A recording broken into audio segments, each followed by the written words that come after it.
Name से सूतमासीनम। नैमिषारण्य में ये भगवान की पावन कथा को सुना रहे हैं सूत जी। नैमिषारण्य क्या है? पृथ्वी पर 8 स्वर्ग हैं। कितने स्वर्ग हैं? एक स्वर्ग का नाम है जिसको पुराणों में अष्टभू वैकुंठ की संज्ञा दी गई है। एक है नैमिषारण्य, एक है मुक्ति नारायण, एक है पुष्कर और एक है बद्रीनाथ। तो 4 उत्तर में हैं और 4 दक्षिण में हैं।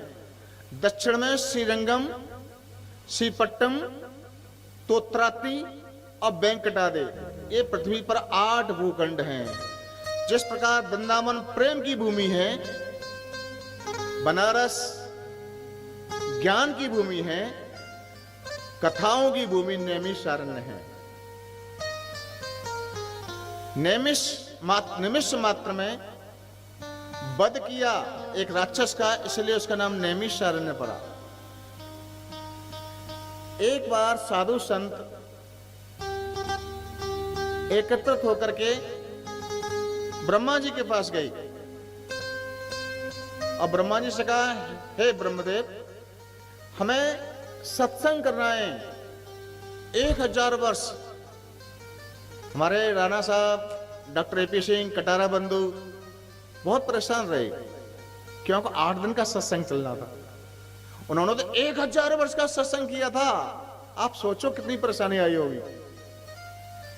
ब्रह्मा जी ने कहा, मैं आपको एक सभी संतों से मैं एक दिव्य चक्र छोड़ता हूं और ये चक्र के पीछे पीछे आप जाइए, आप उड़ के जाइए, चल के जाइए, भेष बदल के जाइए।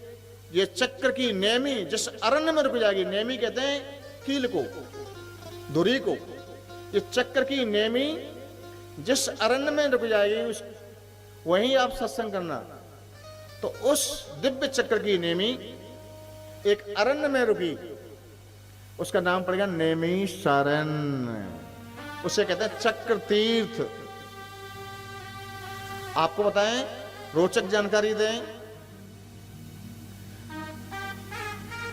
माता सीता भी सीतापुर में ही समाई थी, इसलिए उसका नाम सीतापुर पड़ा।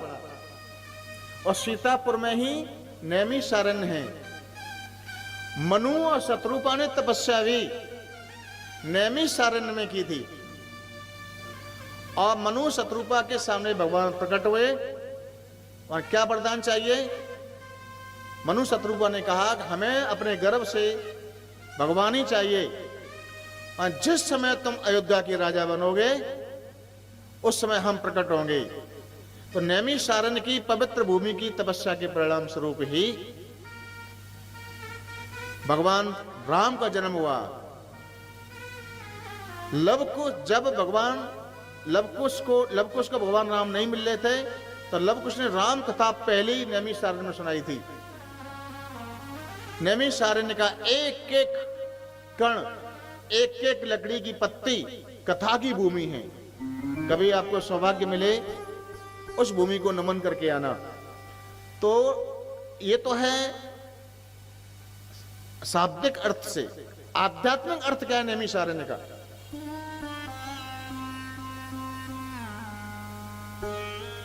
ब्रह्मा बुद्धि के प्रतीक हैं। ब्रह्मा जी बुद्धि के प्रतीक हैं, ज्ञान के प्रतीक हैं और ब्रह्मा की सवारी है हंस। यद्यपि सरस्वती मां की सवारी भी हंस है। और हंस की सवारी क्यों है? कि सत्य और असत्य को अलग करने वाला हंस क्या करता है? दूध को पानी को अलग करता है। हंस पर सवार ब्रह्मा जी हैं। आप और ये चक्र क्या है? ये मन रूपी चक्र, चंचल ही मनम कृष्ण।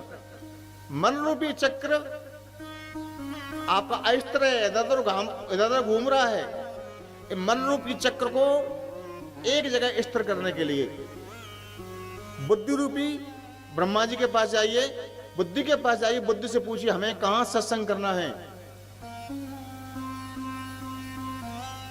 लेकिन बुद्धि कैसी हो? विवेक सम्मत हो, सत्य को असत्य को अलग करने वाली। आज विद्वान बहुत हैं, आज एमबीबीएस एमडी करके देश में आतंकवादी बन रहे हैं। बुद्धि हो लेकिन विवेक सम्मत हो। बुद्धि तो है उनके अंदर लेकिन विवेक सम्मत नहीं है। इसलिए एमबीबीएस एमडी करके पूरी विश्वविद्यालय ही आतंकवादियों का गढ़ बन गया। क्यों बन गया? तो बुद्धि है लेकिन विवेक सम्मत नहीं है। इसलिए विवेक सम्मत बुद्धि से अपने मन रूपी चक्र को ले जाइए और ये पूछिए हम कहां सत्संग सुने।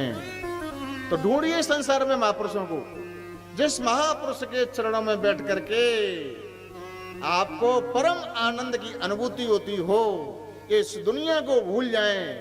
महात्मा जी कहें, गुरु जी कहें जाओ जाओ और हम नहीं जा रहे हैं, बस वही नेमी सारन है। प्रेम से बोलेंगे श्री राधे।